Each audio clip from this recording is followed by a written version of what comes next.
Big Bash league के 20वें match में जो कि Brisbane heat between Melbourne stars हुआ ब्रिस्बेन के ही ग्राउंड में, वहाँ पर हारिस रऊफ ने आज मेलबर्न स्टार्स वालों को पता है क्या इशारा किया, असी अपनी पाकिस्तान टीम के बड़े बड़े मैच जोड़े हैं ने उन्होंने निबेड़ दिता, तुसी साढ़े ते इतना आसरा करके बह गए। टूर्नामेंट के लीडिंग विकेट टेकर्स में से एक हारिस रऊफ आज 10 रन नहीं बचा सके। आज हारिस रऊफ का दिन भी नहीं था और हारिस रऊफ की बॉलिंग आज टिपिकल वो बॉलिंग थी जो हारिस रऊफ पाकिस्तान के लिए ना कर जाते हैं अक्सर व बेशतर, और बड़े मैचेस में कर जाते हैं। 10 रन लास्ट ओवर में हारिस रऊफ ने सेव करने थे और हारिस रऊफ ब्रांड को, जिसका पता भी है कि वो मार रहा है, वो लेंथ बॉल को आपको छोड़कर सिडल हो गया, वो दूसरा क्या नाम है स्टॉइनस हो गया, बाकी जितने भी लेंथ बॉल उसको कर रहे थे वो उठा उठा के बाहर फेंक रहा था। हारिस रऊफ ने 10 रन जो बचाए हैं, बचाए पता है किस तरह, बस वो 10 रन उन्होंने ना पहली 4 गेंदों पर ही बनवा लिए, 2 गेंदें उन्होंने बचा ली, तो उन्होंने बेसिकली वो 2 गेंदें बचा ली हैं अपनी, 10 रन नहीं वो बचा सके। लेंथ बॉल पीछे पीछे मतलब पता भी है वो अन्यवा फेर रहा है, वो लेंथ गेंदों को छोड़ ही नहीं रहा, आपको पहले भी एक दो छक्के न बैठ गया। हारिस रऊफ ने कहा फिर भी हम ट्राई करेंगे, क्या पता ना ही लगे। पहला लेंथ बॉल ऑफ कटर वो उधर पड़ा है, और हारिस रऊफ का तो ऑफ कटर ये सिंपल सा होता है ना, उंगलियां फेर दी, उसने वहीं से उठा के लेग साइड के ऊपर छक्का मारा है।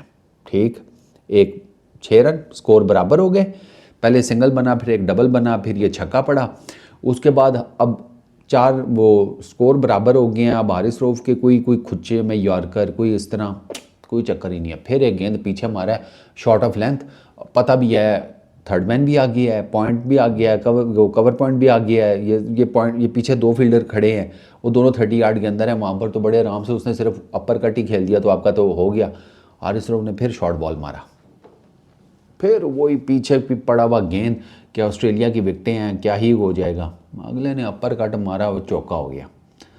वो टिपिकल हारिस रऊफ का वो जो एक ब्रेन फेडेड मोमेंट होता है ना, जिसमें वो पूरे का पूरा स्पेल ऐसे ही करा जाते हैं, ये वैसे ही था हारिस रऊफ का। आप अगर आज स्पेल देखें ना तो आपको पहले 3 ओवर फिर थोड़े बेहतर नज़र आते हैं। पहले ओवर में 11 रन पड़े, एक मैक्सविनी ने छक्का मारा था, एक और उनको शायद चौका पड़ा था। पहले ओवर में 11 रन, दूसरा ओवर अच्छा किया उसमें सिर्फ 2 रन, तो 2 ओवरों में 13 रन लगा कि हाँ यार अब तो ठीक है।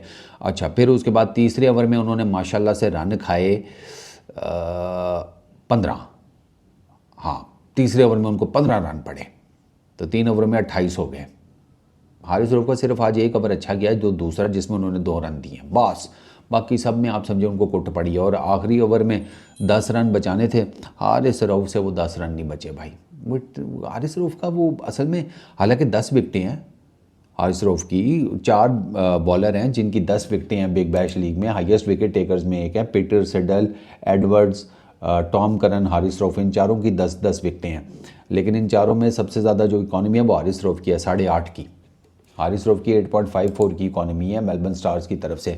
195 किया था मेलबर्न स्टार्स ने पहले बैटिंग करते हुए, नहीं बचा सके ब्रिस्बेन हीट के अगेंस्ट। वो ब्रायंट ने जनाब, जिसे कहते हैं कुट्टी इतनी चढ़ाई कि वो इनके पास उसका कोई मैक्स ब्रायंट जो उनका है, उनके पास कोई जवाब ही नहीं था, ये चुप करके बैठ गए और अल्टीमेटली हारिस। पुअर बॉल यार, आपको अपनी फील्ड के हिसाब से बॉलिंग करनी होती है। आप डीप में आपने कोई बंदा रखा नहीं हुआ लेग साइड के ऊपर, और आप फिर भी लेंथ बॉल मार रहे हैं, वो ऑफ कटर हो या वो पीछे पड़ा हुआ गेंद हो, there is every possible chance कि वो तो आपको खेल जाएगा। ये तो वो बॉल्स हैं जिनके ऊपर बैटर ने बल्ला घुमाने ही घुमाना होता है। आप खुद सोचें, 6 गेंदें हैं, 10 रन आपने करने हैं, आप तो अन्यवाह घुमाएंगे, ऊपर से आप बैटिंग भी जिसे कहते हैं सेटल होकर कर रहे हैं। 30-35 तो करके बैठा हुआ था ब्रायंट, आपने उसने 48 किए हैं 26 बॉल्स के ऊपर, 4 उसने छक्के मारे हैं, 3 चौके मारे हैं, 150 के करीब, वो सॉरी 200 के करीब का उसका स्ट्राइक रेट है ब्रायंट का। और आप उसे जो बॉलें दे रहे थे वो मतलब अजीब ही बॉलें थी, अजीब ही, कोई सिर पैर नहीं था उस बॉलिंग का जो हारिस रऊफ ने किया। और हारिस रऊफ का यही, हारिस रऊफ के पास वेरिएशन ही कोई नहीं, हारिस रऊफ के पास टोटल सिर्फ स्पीड है बस, और देयर इज़ नथिंग मच। और मैं हैरान होता हूँ कि इतने सालों से ये बंदा खेल रहा है, दुनिया भर में क्रिकेट खेलता है, लीग क्रिकेट भी खेलता है, पाकिस्तान की तरफ से भी खेलता है, और ये बंदा अपने आप को डेवलप नहीं कर सका यार।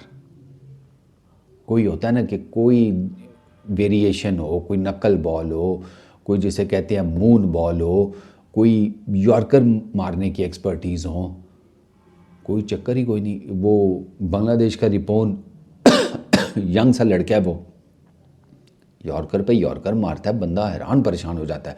कल उसने सुपर ओवर किया है और देखने से ताल्लुक़ रखता है, एक बाउंड्री नहीं खाई उसने सुपर ओवर में, हालांकि बिल्कुल इनएक्सपीरियंस्ड है अभी वो इतना। वो बांग्लादेश की ए टीम में था, ये भी इसमें था ये यार इमर्जिंग एशिया कप में। वो इतने ज़बरदस्त यॉर्कर मार रहा होता है और हारिस रऊफ़ का चेक करो, वही पीछे पड़े हुए गेंद, वही पीछे पड़े हुए गेंद। वो जहाँ विकेटों में एक्स्ट्रा बाउंस हो वहाँ वो चल जाता है काम, जहाँ कुछ ना हो हल्का फुल्का सा भी, वहाँ पे हारिस रऊफ़ का जनाब निकल जाता है फिर तीतर बटेर। हारिस रऊफ़ ने आज 3.4 ओवर्स 41 रन, 1 विकेट, 11.18 की इकॉनमी, 2 चौके खाए हैं, 4 छक्के खाए हैं और 4 ये सारे लेंथ बॉल हैं, सारे लेंथ बॉल हैं। मतलब वही पीछे पड़े हुए गेंद हैं, कोई बहुत पीछे कर दिया है, कोई थोड़ा सा आगे करके कर दिया कि ये पीछे ही है लेंथ बॉल। वो cross batted shot length ball के ऊपर वो बाहर के गए हुए प्लेयर को तो मसला करता है, वो ऑस्ट्रेलिया की जंपल को क्यों मसला करेगा जिनको वो सारे बाउंस जो हैं वो रटे हुए हैं। हारिस रऊफ़ की सेकंड वर्स्ट इकॉनमी है टॉम करन के बाद। टॉम करन के 4 ओवर में 47 रन है, 11.75 की, और हारिस रऊफ़ ने जिस तरह कुट खाई थी 2 बॉलें और करा लेते तो उन्होंने हो सकता है टॉम करन को भी पीछे छोड़ देना था। ये हारिस रऊफ़ का मसला है कि एक आधा मैच इतना, मतलब एक आधा नहीं, खैर वो ज़्यादा ही होते हैं, लेकिन वो इतना बुरा होता है ना कि वो बिल्कुल ही बेड़ा गर्क हो जाता है। अब आप सोचेंगे पाकिस्तान की तरफ से इस तरह का मैच हो, ये it's kind of Asia cup final bowling Haris Rauf की तरफ से, जहाँ हमारे बाकी सारे बॉलर ठीक कर गए, हारिस रऊफ़ 50 रन खा के हमें मैच करवा दिया, और उसमें भी इसी तरह ब्रेनलेस बॉलिंग थी। वो भागते हुए आ रहे हैं, नहीं पता किधर गेंद फेंकनी है। कोच जो है वो रोप के पास, बाउंड्री के पास आया हुआ बता रहा है भाई इधर कर इधर कर, हारिस रऊफ़ से उधर नहीं की गई। कोच के बताने के बावजूद हारिस रऊफ़ से उधर बॉल नहीं डिलीवर हुआ जिधर इसका कोच चाह रहा था। ये हारिस, ये 2 जो है ना मैचेस, ये ब्रिस्बेन हीट वाला, ये आज वाला, और एशिया कप का फाइनल, ये ना खुलासा करते हैं हारिस रऊफ़ की टोटल ओवरऑल कैरियर और बॉलिंग का। हारिस रऊफ़ अपने आप को डेवलप नहीं कर सके। पेस बहुत है लेकिन उस पेस की जो यूटिलाइजेशन है वो उस तरीके से नहीं हुई, वरना इतनी पेस वाले बॉलर का तो मैं आपको बताऊं कि गेंद एक तो नज़र नहीं आना चाहिए और उसको तो फंसा के रखना चाहिए कि भाई वो जिसे कहते हैं कि बैटर को समझ ही ना आए कि यार अभी इसने ये वेरिएशन मारी है, अभी ये मारी है, अभी ये मारी है। चलो, हारिस रऊफ़ ने आज मेलबर्न स्टार्स वालों को भी बता दिया कि भाई हमें जो तमगे मिलते हैं पाकिस्तान के क्रिकेट फैंस की तरफ से वो क्यों मिलते हैं। और ये कोई पहला मैच तो नहीं है ना, एशिया कप का फ़ाइनल, वो वर्ल्ड T20 2024 में USA वाला मैच, फिर वो 2022 में विराट कोहली वाला मैच अगेंस्ट इंडिया। अच्छा, उसके बाद उसके अलावा भी और भी बहुत मैचेस हैं। मैं वर्ल्ड T20 2021 का जो था मैच उसमें भी शायद था। तो हारिस रऊफ़ ने तो बहुत मैचेस हैं भाई जिसमें घोड़े लगवाए हैं और आज अपनी मेलबर्न स्टार्स की टीम को भी लगवा दिए। सही है। और हारिस रऊफ़ आप चेक कर लेना वर्ल्ड T20 की हमारी टीम में भी होगा। अल्लाह खैर करे।